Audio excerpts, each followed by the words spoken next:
বন্ধুরা স্নান টান করে চলে এসেছি আবার এখানে দেখো ঠাকুরের কাছে। তো এখানে ভাবলাম একটু জায়গাটাকে পরিষ্কার পরিচ্ছন্ন করে এখানে পর্দাগুলো মানে কাপড়টা যেটা আমি বিছিয়েছিলাম সেটাকে একটু চেঞ্জ করে নেব। তো এখানে আমার ঠাকুরগুলোকে আমি নামিয়ে নিয়েছি। আর এখানে নামাবার পর দেখো এই জায়গাটাকে একটু ভালো করে মুছবো, মুছে পরে আবার রাধাকৃষ্ণকে সেখানেই রাখবো। ঠাকুর ঘরে মায়ের সকাল থেকে পুজো টুজো হয়ে গেছে, আর আমার এখনও পুজো করিনি, কেন আজ হচ্ছে রাধা অষ্টমী। আর যার কারণে একটু ভাবলাম আজকে এই জায়গাটাকে একটু পরিষ্কার করে ভালো করে একটু পুজো করব। তো চলো দেখতে থাকো আজকের ব্লগটা। আর যারা যারা এখনও নতুন বন্ধুরা আমার চ্যানেলটি সাবস্ক্রাইব করেননি, তো প্লিজ চ্যানেলটা সাবস্ক্রাইব করে পাশে থাকার অনুরোধ রইল। তোমরা আসছো, এসে পরে দেখছো, আবার একদিন পর তোমরা চলে যাচ্ছ, তো প্লিজ এরকম করো না। কেন 24 ঘন্টা কাউকে আসতে যাওয়ার জন্য 24 ঘন্টাও সময় লাগে। তো আমি জানি তোমরা দেখবেও না, কিন্তু যারা নতুন বন্ধুরা আসছো তো প্লিজ চ্যানেলটি যদি ভালো লাগে, যদি আমার ভিডিও আপনাদের ভালো লাগে তো রয়ে যাবেন। আর এখানে দেখো আমি পরিষ্কার পরিচ্ছন্ন করে নিয়ে আবার ঠাকুরগুলোকে সাজিয়ে নিলাম। তো বন্ধুরা আজকের ভিডিওটা তোমাদের কেমন লাগলো তোমরা অবশ্যই বলো। আর দেখো এখানে চলো সমস্ত সব কিছু সাজা হয়ে গেছে, আর এখানে আমি ঠাকুরকে দেখো ভোগ প্রসাদ লাগিয়ে দিলাম। এরপর কেমন লাগছে তোমরা আমার শ্রী রাধারানীকে বলো। তো চলো, এই যে আমার গোপলু সোনা চলে এসেছি ছাদে। তো কাপড়গুলো রয়েছিল, তাই আমি ভালো মাকে পুজোটা করে নিই, তারপর আমি ছাদে যাব। তো পুজো টুজো করে আমি চলে এসেছি ছাদের উপরে।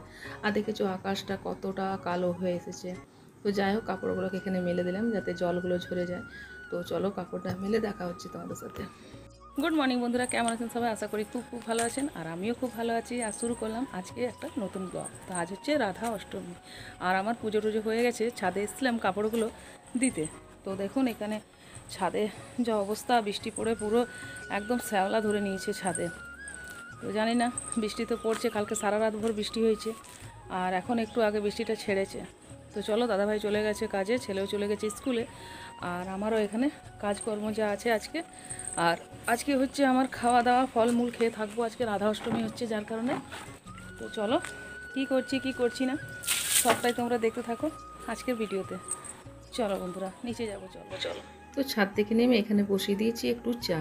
তো আজকে দুধ চাটাই বসিয়েছি, কেন চায় তো আজকে আমার উপোস, তাই ভাবলাম একটু চা খাবো। তো দেখো নিজের জন্য গরম 1 কাপ চা নিয়ে নিলাম। তো চলো চা খেয়ে আমি আবার ছাদে যাব, কেন এই সময় না ছাদে আবার রোদ এসছে। তো দেখো বন্ধুরা কত রোদ এসছে। তখন এসেছিলাম ভেবেছিলাম যে ছাদে শুকাবে কি শুকাবে না, আর এই যে এগুলো মেলে দিলাম। এখন দেখো রোদ আসাতে বৃষ্টির কোনো ঠিক নেই, কখনো আসতে পারে। তোমাদেরকে একবার আকাশটা দেখাচ্ছি, দাঁড়াও। এখন তো আকাশটা পরিষ্কার হয়ে আছে। এই যে আর একটা ভিডিও আমার এখন এডিটিং করার আছে। তো জানি না দিনের দিন এত কেন ভিউজ কমে যাচ্ছে আমার।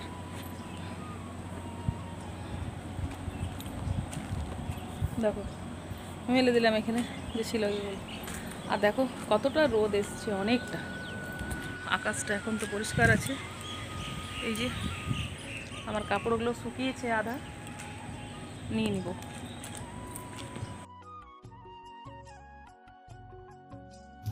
তো চলো এখানে বানিয়ে নেব ওদের জন্য রুটি। তো ওরা রুটি খাবে দুপুরবেলায়। আর আজকে আমার দেখো উপাস, তো আমি এখানে কিছু ফল ছিল কেটে নিয়ে নিয়েছি। তো আজকে আমি এটা খেয়ে থাকবো সারাটা দিন। দেখা যাক বিকেলে যদি কিছু করি তো করবো। বন্ধুরা কেমন আছেন সবাই? চলুন একবার চলে এসেছি আবার দুপুরবেলাকে ভিডিওটা কন্টিনিউ করতে। এখন বাজে 6:30, আর দিব চলুন সন্ধ্যাবাতি। সন্ধ্যাবাতি দেওয়া হয়নি, ভেবেছিলাম একটু ঘুমাবো, তো ঘুম তো হয়নি একদমই। চলো সন্ধ্যাবাতি দিয়ে দেখা হচ্ছে তোমাদের সাথে কিছুক্ষণ পর। চলে এসেছি ঠাকুর ঘরে। আর এই যে সকালবেলায় যেগুলো পূজা করেছিল মা, সেই ফুলগুলো ছিল। তো প্রত্যেক দিনকার কাজ হচ্ছে আমাদের যে ফুলগুলোকে তুলে নিয়ে, বাসি ফুলগুলোকে তুলে নিয়ে জায়গাটা একটু পরিষ্কার করে নেব। তো চলো এখানে দেখো কত ফুল রয়েছে, সেগুলোকে উঠিয়ে নিয়ে ওই সাজিটার মধ্যে রেখে দেবো। এগুলোকে সকালবেলায় জলে দিয়ে দেবে আমার দেওয়ার নিয়ে গিয়ে। তো চলো বন্ধুরা এখানে জায়গাটাকেও দেখো ভালো করে একটু পুছে নিলাম। আর গোপলু সোনাকে সকালে মালাটা পরিয়ে নিয়েছিলাম, তো ওটাকে খুলবো কিছুক্ষণ পর। তো আগে ভোগ লাগাবো, গোপলু সোনাকে খাবো, তারপর শুতে যাওয়ার আগে মালাটা খুলে দেবো। তো চলো এই জায়গাগুলো পরিষ্কার হয়ে গেছে, তো সন্ধ্যাবাতিটা দিয়ে দিই, তারপর তোমাদের সঙ্গে আমি চলো দেখা।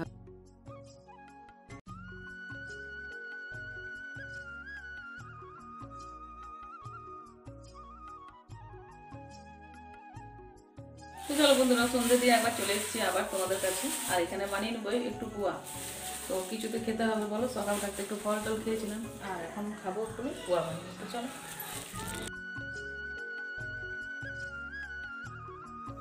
তো তো দেখো বন্ধুরা, এখানে আমি কিছুগুলো পোয়া ভেজে নেব। আর জানো তো, পোয়া একটু বেশি করে আজকে আমি বানিয়ে ফেললাম, কেন অনেকটা হয়ে গেছিলো এই যে পোয়ার ঘোলটা। তো পোয়াগুলোও বেশ ভালোই হয়েছিল, খুব ফুলা ফুলা পোয়া। আমার মা বলে নাকি আমি পোয়া খুব ভালো বানাই, জানি না কেমন বানাই, তো যাই হোক মোটামুটি ভালোই, খারাপ না। তো চলো, হয়ে গেছে আমার এইদিকে পোয়াটা, আর এখানে দেখো চাটা হয়ে গেছে। আর এখানে আলু ভিন্ডি সবজি ওদের জন্য একটু বানিয়ে নেবো। চলো এখানে বসিয়ে দিচ্ছি কড়াই, আর আমি এখানে ভিন্ডি আলু কেটে নিয়েছি। চলো বসিয়ে নিয়ে দেখা হচ্ছে তোমাদের। তো বন্ধুরা, এটা রাত্রেবেলাকার জন্য ওদের জন্য তরকারি একটু বানিয়ে নিলাম, ভিন্ডি আর আলু, ব্যাস শুকনো করে বানিয়ে নেব সবজিটা। তো আজকের মতন ভিডিওটা আমি এখানে রাখছি বন্ধুরা, বেশি বড় আর ভিডিওটা করলাম না। যদি তোমাদের ভিডিওটা ভালো লেগে থাকে তো অবশ্যই একটা লাইক, কমেন্ট, শেয়ার আর সাবস্ক্রাইব করে দিয়ে যেও যারা নতুন বন্ধু। আর যারা পুরনো বন্ধু তাদেরকে তো সব সময় আমি অসংখ্য ধন্যবাদ দিতে চাই, যে তারা যদি এরকম ভালোবেসে পাশে থাকে তাহলে আর কোনো রকম কোনো দিক দিয়ে মানুষের ক্ষতি হতে পারে না। তো বন্ধুরা, তোমাদেরকে এই জিনিসটা ক্ষতির কথা বললাম, জানো 500টা আছে আমার সাবস্ক্রাইবার, দেখেইছো, কিন্তু তার মধ্যে আমার মনে হয় না যে 50টা লোকও ভালো করে ভিডিও দেখে বলে। তো চলো বন্ধুরা, এখানে হয়ে গেছে আমার ভিডিও বলছি, এখানে রান্না দিয়ে দেবো এরপর খেতে। তো সবাইকে আজকের মতন গুড নাইট, ভালো থেকো, সুস্থ থাকো, দেখতে থাকো নিত্যতম ব্লগ। তো চলো দেখা হচ্ছে নেক্সট ব্লগে।